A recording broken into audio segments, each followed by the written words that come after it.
before we founded Thank You, I graduated from NUS in 2004, and so the three of us have always looked around in different business ideas. We don't really want to follow the typical path of working for a big company.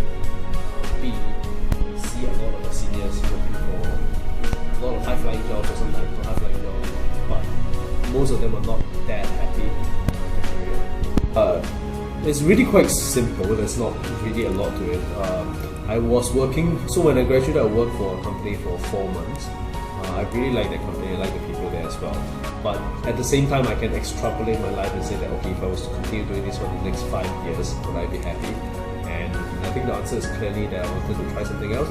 I think for entrepreneurs, if you truly want to do it, there usually is not one single event or one single story. Because that kind of motivation is weak and vulnerable and fragile. I think a lot of good entrepreneurs I've seen in my career, they've wanted to do something for years and years. For decades, they've been thinking about how do I create something of my own. So I think that kind of motivation runs much deeper than a single inspirational personal story or event. I would evaluate it on... so the simple way of thinking about it, I would think is really 3 things. I always think character first, and potential second, and skill set third. Character is really the ability for the person to align. Like if you have a factor that goes opposite direction, no matter how powerful the factor is, it's going to neutralize and undermine your abilities. So I think character is the most important. And then second is potential in terms of, can the person scale with the company? Can you see the person going from a startup team of 3 to a small company of 20 to a big team of 100, 200, 500 people? So I think that's the potential of the person, which is more important. And then finally, is skill set, because skill set can be learned. Like a lot of times, I think that, and that's where usually the common mistake is.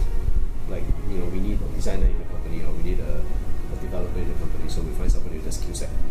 That's actually the least important, because that can be learned many times.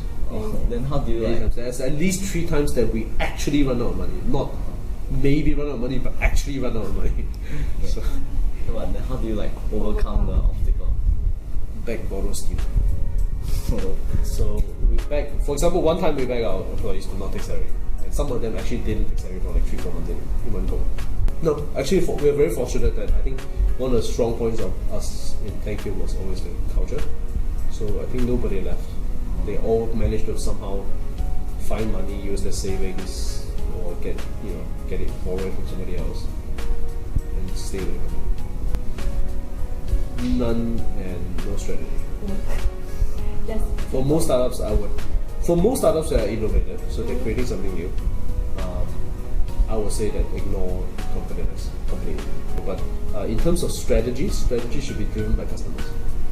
Follow customers, don't follow competitors.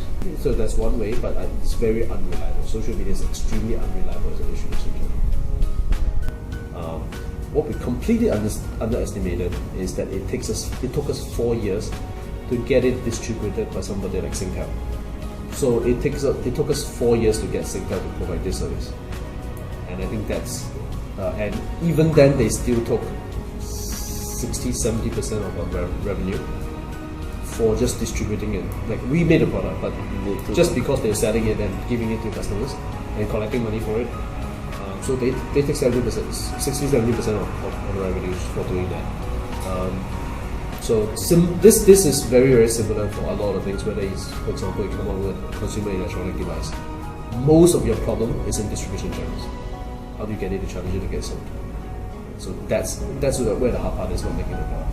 So it's definitely very complex. So the way I would describe it is the end of a good book or end of a good chapter of a book. So you get the feeling of both satisfaction and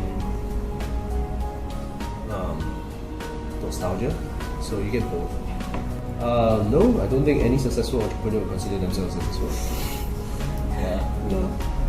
Plus, you just know that there's so many things to learn, there's so many fascinating things, there's so many smart people doing so many interesting things. Anybody consider them successful is foolish. So my advice is this is okay, and this is very counterintuitive to many people. My advice is don't do it. But if, despite me saying don't do it, despite everybody telling don't do it, and you still want to do it, then just do it. Thank you.